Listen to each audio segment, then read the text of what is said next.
अस्सलाम वालेकुम प्यारे बच्चों, आज हम हरूफ तहजी के हर्फ ये की कहानी सुनेंगे।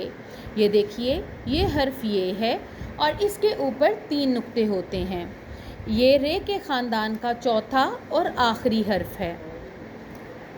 ये हर्फ या की आवाज़ के साथ साथ कभी ज़ा और कभी सा की आवाज़ भी देता है। चलिए कहानी शुरू करते हैं।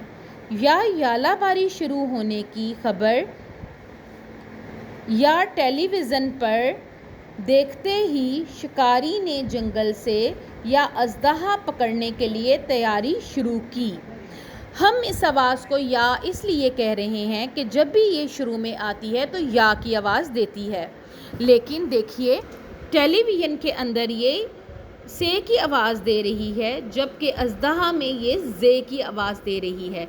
लेकिन इब्तिदाई आवाज़ के तौर पर हम इसे या ही कहते हैं, ये और इसको ये ही पढ़ते हैं।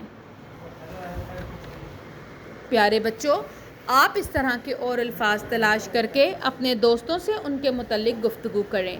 अगले सबक में मुलाकात होगी। अल्लाह हाफ़िज़।